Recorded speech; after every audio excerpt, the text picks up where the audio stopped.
नोएडा में सुपरटेक के twin tower को आज किया जाएगा जमींदोज। दोपहर 2:30 बजे किया जाएगा धमाका। ट्विन टावर से करीब 100 मीटर की दूरी पर लगा है blasting control button. Indian blaster Chetan Datta की 6 लोगों की टीम करेगी ब्लास्ट। ट्विन टावर धमाके के बाद 9 सेकंड में होगा धराशाही। जमीन में 0.4 की तीव्रता के भूकंप जैसी तरंगें उठेंगी। इंडियन ब्लास्टर चेतन दत्ता का दावा, ब्लास्ट से किसी बिल्डिंग को कोई खतरा नहीं है, धूल से हो सकती है थोड़ी परेशानी। ट्विन टावर में 9,562 छेद किए गए। 3,700 किलो विस्फोटक भरा गया। धमाके के बाद उठने वाली तरंगों से बचाव के लिए ट्विन टावर के बेसमेंट में भरी गई है मिट्टी। रबर के टायर भी भरे गए हैं। धमाके से पहले खाली करवाई गई आसपास की सोसाइटी। गैस, बिजली और पानी के कनेक्शन काटे गए। विस्फोट के 1 घंटे बाद एनडीआरएफ, सीबीआरआई और दूसरी एजेंसियां मौके पर पहुंचेंगी। 4:15 बजे तक लेंगी नुकसान का जायजा। शाम 5 बजे के बाद आसपास की सोसाइटी में बिजली, गैस और पानी की सप्लाई होगी शुरू। 7 बजे के बाद सोसाइटी के लोगों की होगी वापसी। ट्विन टावर के आसपास की इमारतों का 200 करोड़ रुपए का बीमा भी कराया गया है। किसी तरह का नुकसान होने पर उसकी भरपाई की जाएगी। पीएम मोदी आज गुजरात के कच्छ में स्मृति वन म्यूजियम का करेंगे उद्घाटन। साल 2001 में कच्छ में आए भूकंप के शिकार लोगों की याद में बनाया गया है म्यूजियम।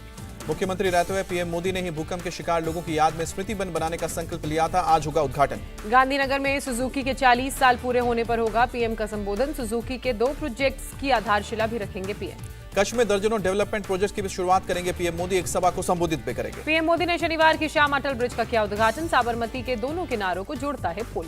प्रधानमंत्री मोदी ने अटल ब्रिज पर चहलकदमी की। ब्रिज को केवल पैदल चलने वालों के लिए बनाया गया है। अटल ब्रिज का डिजाइन और इनोवेशन बेमिसाल। पीएम बोले, ब्रिज के डिजाइन में गुजरात के मशहूर पतंग महोत्सव का भी रखा गया ध्यान। अहमदाबाद में खादी उत्सव में शामिल हुए प्रधानमंत्री मोदी लोगों के साथ चरखा भी काटा। पीएम मोदी ने खादी के महत्व के बारे में बताया। कहा, खादी के एक धागे ने गुलामी की जंजीरों को तोड़ दिया। पीएम मोदी की लोगों से अपील, फेस्टिवल सीजन में खादी से बने प्रोडक्ट करें गिफ्ट। पीएम मोदी के मन की बात के 92वें एपिसोड का आज सुबह 11 बजे होगा प्रसारण। पीएम देश और दुनिया से शेयर करेंगे अपने विचार। बीजेपी अध्यक्ष जेपी नड्डा अगरतला एयरपोर्ट पर सीएम मानिक शाह और नेताओं के साथ सुनेंगे मन की बात। नड्डा का आज 2 दिवसीय त्रिपुरा का दौरा। केंद्रीय गृह मंत्री अमित शाह का आज गांधीनगर दौरा। नेशनल फॉरेंसिक साइंस यूनिवर्सिटी के पहले कन्वेंशन को दोपहर 12 बजे करेंगे संबोधित। गृह मंत्री अमित शाह ने की पीएम मोदी की तारीफ। कहा कि किसी ने सेवक तो किसी ने रक्षक माना। सोनाली फोगाट मामले में एक और सीसीटीवी फुटेज आया सामने। सोनाली को जबरन कुछ पिलाता नजर आया सुधीर सांगवान। गोवा के कार्लिज क्लब के डांस फ्लोर पर दिखे सोनाली और सुधीर। महज 5 सेकेंड का है ये फुटेज।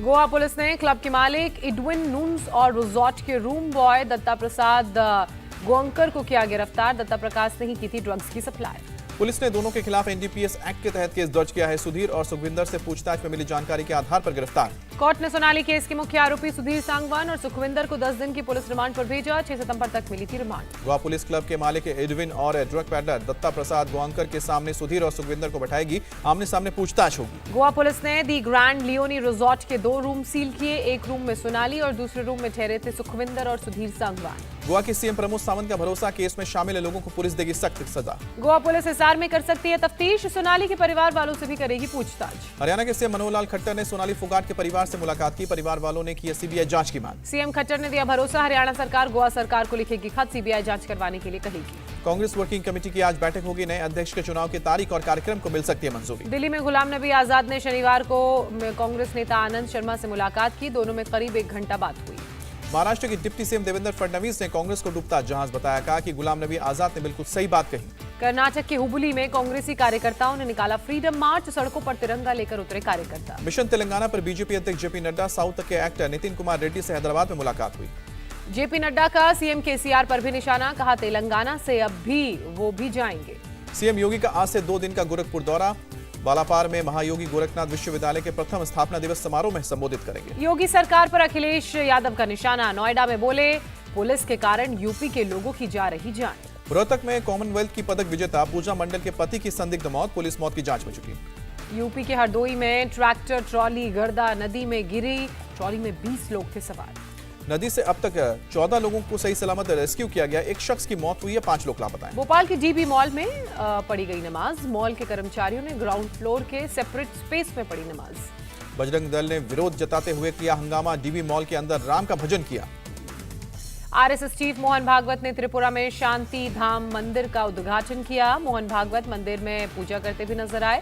उद्घाटन के बाद उन्होंने लोगों को संबोधित किया। अगरतला में बोले आरएसएस प्रमुख मोहन भागवत, सनातन धर्म सबकी रक्षा करना सिखाता है, इसलिए धर्म के लिए देना होगा बलिदान। गणेश उत्सव को लेकर महाराष्ट्र सरकार का बड़ा ऐलान। 31 अगस्त से 4 सितंबर तक मुंबई, पालघर, रायगढ़ में स्कूलों में बंद रहेंगे। महाराष्ट्र के नागपुर में पहुंचे पूर्व मंत्री आदित्य ठाकरे, तान्हापोला उत्सव में हुए शामिल, लोगों ने किया जोरदार स्वागत। नागपुर में मनाया गया ऐतिहासिक मारबत उत्सव। लाखों की संख्या में शामिल हुए लोग। फेस्टिवल में लोग थिरकते नजर आए।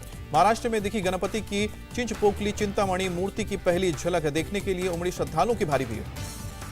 ओडिशा के भुवनेश्वर में गणेशोत्सव की तैयारियां जोरों पर। गणपति की मूर्तियों से सजा बाजार। गुजरात के सूरत में निकाली गई गणेश यात्रा, हजारों की संख्या में शामिल हुए श्रद्धालु भक्तों ने लगाए गणपति बप्पा मौर्य के नारे। यूपी के मिर्जापुर पहुंचे मध्य प्रदेश के मुख्यमंत्री शिवराज सिंह चौहान। पत्नी संग की मां विंध्यवासिनी देवी की पूजा। विंध्य कॉरिडोर के काम की भी ली पूरी जानकारी। मुंबई के व्यापारी के घर नकली इनकम टैक्स रेट, सीसीटीवी में कैद हुई पूरी घटना।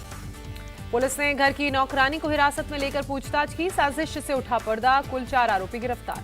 जयपुर के बस्सी में चुनाव काउंटिंग के दौरान पत्थरबाजी, 2 बार रिकाउंटिंग होने के बावजूद हारे हुए प्रत्याशी के समर्थकों ने फेंके पत्थर। मुर्शिदाबाद के सालार इलाके में पुलिस ने गुप्त सूचना के आधार पर छापेमार कार्रवाई की। 15 क्रूड बम बरामद किए। असम सीमा पर बीएसएफ ने 5 बांग्लादेशी नागरिकों को हिरासत में लिया। अनजाने में किया था इंटरनेशनल बॉर्डर पार। रामेश्वरम में श्रीलंका से आए 8 शरणार्थियों को बालू के टीलों से बचाया गया। तटीय सुरक्षा पुलिस ने सभी को तट तक पहुंचाया। विजयवाड़ा में पुलिस ने किया फ्लैग मार्च। शिक्षकों के चलो विजयवाड़ा अभियानों के तहत उठाया गया कदम। मुख्तार अंसारी के बेटे अब्बास अंसारी के मऊ सदर स्थित घर पर चिपकाया गया नोटिस। 1 महीने के अंदर हाजिर होने का दिया गया वक्त। यूपी के हमीरपुर में यमुना का जलस्तर खतरे के निशान से ऊपर। निचले इलाकों में पानी भरा, कई गांव में बाढ़ जैसे हालात बने। तमिलनाडु के मदुरई में भारी बारिश के बाद खराब हालात। सड़कें झील में तब्दील। जम्मू कश्मीर के कुलगाम में बादल फटा, कई गांव पानी में डूबे। यूक्रेनी सेना को मिला चेचन लड़ाके का साथ। यूक्रेन की तरफ से रूस के खिलाफ डोनाबास में करेंगे जंग। रूसी कब्जे वाले यूक्रेन के डोनेट्स्क इलाके में रूस ने शुरू किया स्कूली रूसी टेक्स्ट बुक की पढ़ाई होगी। यूक्रेन के दूसरे सबसे बड़े शहर खार्किव में रूस ने दागे मिसाइल। 1 महिला जख्मी, कई घरों को पहुंचा नुकसान। पाकिस्तान के पीएम शहबाज शरीफ ने किया सिंध के बाढ़ प्रभावित इलाकों का दौरा। हेलीकॉप्टर के जरिए हालात का जायजा लिया। शहबाज शरीफ ने बाढ़ पीड़ितों के लिए हेलीकॉप्टर से गिराई राहत सामग्री। अंतर्राष्ट्रीय समुदाय से भी लगाई मदद की गुहार। यूएन ने पाकिस्तान में बाढ़ पीड़ितों के लिए $30 लाख की राहत राशि मंजूर की है। जून से अब तक करीब 1000 लोगों ने बाढ़ में जान गंवाई है। पाकिस्तान की बाढ़ में बेघर हुए लोगों को सरकार से मदद की उम्मीद नहीं। अब तक 1,70,000 से ज्यादा घर हुए हैं तबाह। स्लोवाकिया ने वायुसेना से हटाए रूसी MiG-29 जेट। पोलैंड और चेक गणराज्यों के साथ वायु सीमा की सुरक्षा के लिए किया समझौता। लीबिया की राजधानी त्रिपोली में विद्रोहियों के बीच खूनी टकराव। अब तक 13 नागरिकों की मौत। प्रिंसेस डायना की पसंदीदा Ford escort black RS turbo car की नीलामी हुई। 6.5 लाख पाउंड की बोली लगी।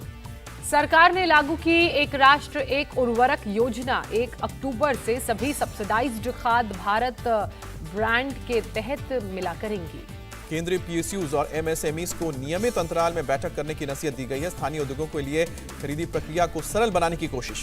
एशिया कप में भारत पाकिस्तान के बीच महामुकाबला आज। 10 महीने बाद दोनों टीमें होंगी आमने सामने। एशिया कप में भारत का पाकिस्तान पर पलड़ा भारी। 2014 के बाद से भारत पाकिस्तान से कभी नहीं हारा। एशिया कप में अब तक भारत पाकिस्तान के बीच कुल हुए 14 मैच। 8 में भारत, 5 में पाकिस्तान की जीत। 1 मैच का नहीं निकला कोई नतीजा। 1.5 महीने के बाद आज कोहली क्रिकेट में करेंगे वापसी। लंबे समय से फॉर्म में नहीं है। पाकिस्तान के कैप्टन बाबर आजम पर विराट कोहली का बड़ा बयान। कहा, तीनों फॉर्मेट में इस वक्त के सबसे बेहतरीन बल्लेबाज हैं बाबर आजम। भारत पाकिस्तान महामुकाबले को लेकर बोले रोहित शर्मा, हम सिर्फ अपने खेल पर ध्यान देना चाहते हैं। पाकिस्तान के साथ महामुकाबले से पहले टीम इंडिया ने मैदान पर जमकर बहाया पसीना। प्रैक्टिस भी की। मैच से पहले भारत के लिए खुशखबरी। कोरोना से रिकवर हुए head coach Rahul Dravid. Team से आज जुड़ने की उम्मीद। एशिया कप के पहले मैच में बड़ा उलटफेर। अफगानिस्तान ने श्रीलंका को 8 विकेट से हराया। श्रीलंका की टीम अफगानिस्तान के गेंदबाजों के सामने घुटने टेकते हुए नजर आई। 20वें ओवर में 105 रन बनाकर ऑल आउट। श्रीलंका के टॉप 3 बल्लेबाजों ने 5 रन बनाए। 3 बल्लेबाजों की बात की जाए तो दहाई के आंकड़े तक पहुंचे बस। अफगानिस्तान की टीम ने 11वें ओवर में 2 विकेट खोकर हासिल किया लक्ष्य। ओपनर रहमानुल्लाह गुरबाज और हजरतुल्लाह जजई ने की तूफानी शुरुआत। ऑस्ट्रेलिया में 18 साल बाद वनडे सीरीज खेलेगा जिम्बाब्वे। 3 मैचों की सीरीज का पहला मुकाबला आज। इंग्लैंड ने दूसरे टेस्ट मैच में दक्षिण अफ्रीका को पारी और 85 रन से हराया। सीरीज 1-1 से बराबर। हैदराबाद में पूर्व महिला क्रिकेटर मिताली राज बीजेपी के राष्ट्रीय अध्यक्ष जेपी नड्डा से मिली। बीजेपी में शामिल होने के लगाए जा रहे हैं कयास। कोयम्बटूर में कॉमनवेल्थ ब्रॉन्ज मेडल विजेता तेजस्विनी शंकर का अभिनंदन, 5 लाख रुपए देकर किया गया सम्मानित। 33 करोड़ की शानदार ओपनिंग के बाद दूसरे दिन धीमी पड़ी विजय देवरकोंडा की फिल्म लाइगर की रफ्तार। महज 15 से 17 करोड़ की ही हुई कमाई। अजय देवगन और तब्बू की फिल्म भोला की शूटिंग पूरी। तब्बू ने शेयर की तस्वीरें, लिखा, हमने साथ में अपनी 9वीं फिल्म पूरी कर ली। अजय देवगन और रकुलप्रीत सिंह की कॉमेडी फिल्म थैंक गॉड की बदल दी गई स्क्रिप्ट। दिवाली के मौके पर अब रिलीज होगी फिल्म। आदित्य चोपड़ा के show come fall in love की होगी 14 सितंबर से शुरुआत। DDLJ का दिखेगा तड़का। इंडिया टीवी हर वक्त हर जगह डाउनलोड करने के लिए सर्च करें India TV news Google play store या ऐप स्टोर पर।